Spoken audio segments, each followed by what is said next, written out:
porque nunca la profecía fue traída por voluntad humana, sino que los santos hombres de Dios hablaron siendo inspirados por el Espíritu Santo. Por esta razón nos convocamos diariamente, necesitados y esperanzados de ser reavivados por la palabra del Señor. Hoy nos detenemos en el capítulo 2 de Sofonías, pero antes pedimos la bendición del Señor. Padre nuestro que estás en los cielos, bendícenos al meditar en tu palabra.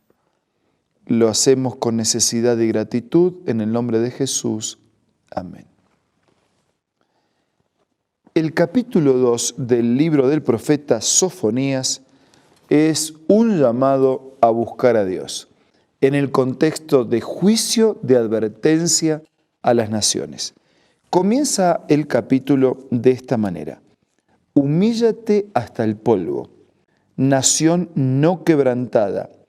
Hazlo antes que se cumpla lo que he determinado y ese día se desvanezca como la brizna, antes que caiga sobre ti la ira ardiente del Señor y antes que venga sobre ti el día de la ira del Señor. Los conceptos son claros. Humíllate hasta el polvo, es decir, tenemos que quebrarnos y reconocer la indignidad. Este era un llamado a aquellas naciones y es también un llamado a nosotros. Y el tiempo que disponemos para humillarnos, para buscar a Dios, para reconocer, es un instante, porque el único momento que nos pertenece es el presente. Por lo tanto, yo no puedo decir, lo voy a buscar alguna vez, me voy a humillar alguna vez. No, hazlo antes que cumpla lo que he determinado y ese día se desvanezca como la brizna. El versículo 3 dice: busquen al Señor todos los humildes de la tierra, los que han puesto en práctica sus normas. Busquen la justicia, busquen la humildad. Tal vez encontrarán refugio en el día de la ira del Señor. Ustedes ven que la advertencia y amonestación sobre el juicio es un asunto futuro, pero el llamado a buscar a Dios es un asunto presente. Si queremos estar en mejores condiciones de enfrentar el juicio de mañana, entonces es hoy que tenemos que buscar a Dios, es hoy que tenemos que humillarnos, es hoy que tenemos que buscar la justicia y tener un encuentro profundo con arrepentimiento, con entrega y con compromiso. El versículo 4 en adelante comienza el juicio contra los filisteos y dice: Gaza quedará abandonada y Ascalón acabará en desolación, Asdod será expulsada en plena luz del día y Ecrón será desarraigada. Ay de la nación queretea que habita a la orilla del mar. Las palabras del Señor es contra ti, Canaán, tierra de los filisteos. Hay un mensaje de amonestación y de juicio, de advertencia para las naciones vecinas del pueblo de Dios. Y Dios, en defensa de sus hijos y en defensa de su propio nombre, de su carácter y de su justicia, está advirtiendo a las naciones vecinas. Y lo hace con claridad y también lo hace con dureza. Te aniquilaré hasta no dejar en ti habitante. El litoral se convertirá en praderas, en campos de pastoreo y corrales de ovejas. Y allí pastarán las ovejas del remanente de la tribu de Judá. Al atardecer se echarán a descansar en las casas de Ascalón.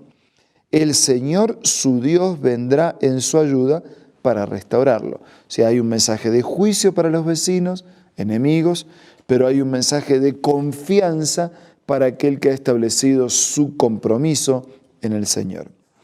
Versículo 8 comienza juicio contra otras naciones, o sea, comienza la advertencia de juicio contra otras naciones, en este caso Moab y Amón. He oído los insultos de Moab, las burlas de los amonitas, que injuriaron a mi pueblo y se mostraron arrogantes contra su territorio.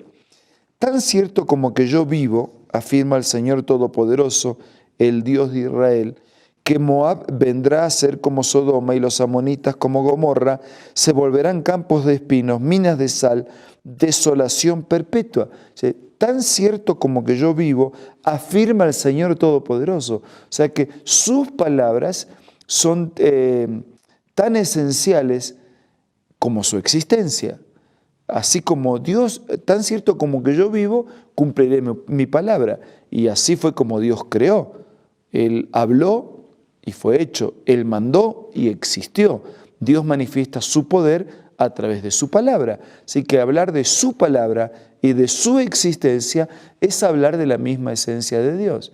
Tan cierto como Él existe, tan cierto como Él habla, manifestará su poder en la justicia. Pero el remanente de mi pueblo los saqueará. También manifestará su poder en la misericordia. Los que confiaron, los que dependieron de Él. El resto, el remanente, los sobrevivientes de mi nación heredarán su tierra.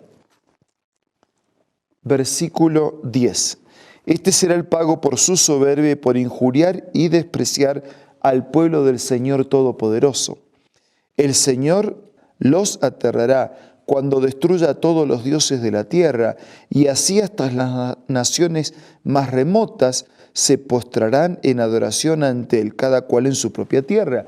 El poder de Dios y la justicia de Dios no solamente sobre las personas, es también sobre los dioses, sobre esos dioses que no son dioses. De manera tal que cuando no existan esos dioses, la gente pueda reconocer al verdadero Dios, que de hecho ya no existían esos dioses porque eran falsos, porque eran imaginarios, eran inventados, eran creados por la misma mente, por la misma necesidad de la criatura.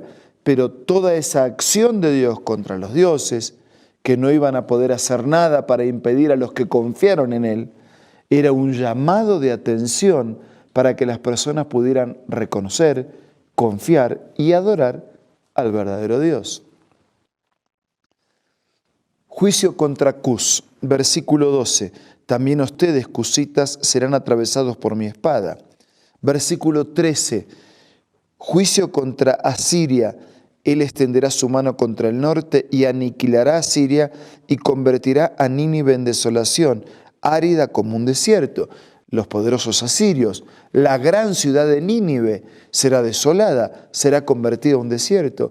Es que el desierto con Dios deja de ser desierto y se transforma en jardín. Pero la gran nación sin Dios deja de ser gran nación y se transforma en un desierto. Versículo 14. Se tenderán en medio de ella los rebaños. Todos los animales del campo pasarán la noche sobre sus columnas, tanto el pelicano como la garza. Resonarán por las ventanas sus graznidos, habrá asolamiento en los umbrales, las vigas de cedro quedarán al descubierto. Poderosa ciudad, poderosas murallas, refugios, columnas.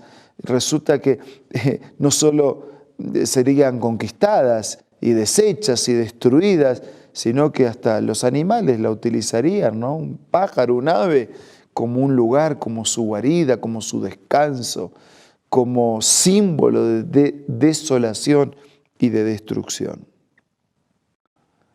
Versículo 15.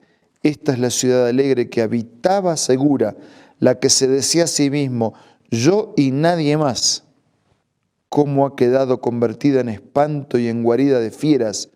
Todo el que pasa junto a ella se mofa y amenaza con los puños. Ciudad imponente, la soberbia, el orgullo les ganaba, nadie podía, pero no pudieron contra Dios. Dios pudo contra esas ciudades, como podrá con todos los enemigos que nos dañan y que nos lastiman. Y así como quedaron desoladas y guarida de animales y convertida en espanto y en la nada, todo enemigo, todo mal, un día quedará convertido en la nada. Por eso hay esa ciudad que parecía que era segura, dejará de ser. Y en su lugar, aquel pueblo, aquellos hijos burlados, lastimados, despreciados, desestimados, heredarán la tierra, heredarán la alegría y la esperanza hecha realidad en una vida nueva y en una vida para siempre. La historia de la Biblia nos muestra que la soberbia, el orgullo, aún de los más grandes, termina destruyendo ciudades y personas. Pero la misma historia de la Biblia nos dice que quien se humilla hasta el polvo, quien reconoce su indignidad, su pequeñez, Dios lo ensalzará y lo transformará conforme a su proyecto en una vida que perdurará para siempre. Jesús lo diría de otra manera: el que se humilla será ensalzado, el que se ensalza será humillado. ¿Cuál es nuestra decisión? Digámosle a Dios a través de la oración lo que queremos hacer.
Padre nuestro que estás en los cielos, ayúdanos a aprender de la historia para no repetir los caminos de soberbia que llevaron a la destrucción a tantos y en su lugar aceptar tu llamado de siempre a humillarnos, a buscarte, a reconocer nuestra indignidad y la necesidad que tenemos de ti. Bendice a todos nuestros amigos y hermanos y ayúdanos a transitar el camino humilde de Jesús que nos lleva hasta la eternidad.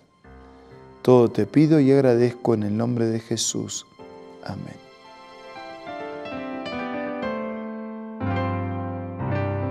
La Biblia, la palabra de Dios, es una carta donde nuestro Creador expresa su amor hacia la humanidad. Es una recopilación de textos que en un principio eran documentos separados, escritos por varias personas, todas ellas inspiradas por Dios. Primero en hebreo, arameo y griego durante un periodo muy dilatado y después reunidos para formar la Biblia cristiana. Está dividida en dos grandes secciones, el Antiguo Testamento con 39 libros y el Nuevo Testamento con 27. En la Biblia se desarrolla la historia de la salvación de Dios al hombre. En toda ella hay una línea conectora que une todo: Jesucristo. Es el personaje principal de la Biblia y el cual trae la revelación definitiva de Dios. Es considerada también el manual de nuestro fabricante. Es vital tener este ejemplar en casa y descubrir su valioso mensaje. Busca también en tu App Store o Play Store y encontrarás varias opciones. No olvides descargar también el aplicativo Reavivados por su palabra y sigue la secuencia de su lectura. La Biblia es la palabra de Dios. Amigos, muchas gracias por su compañía. Nos reencontramos mañana para seguir siendo reavivados por su palabra.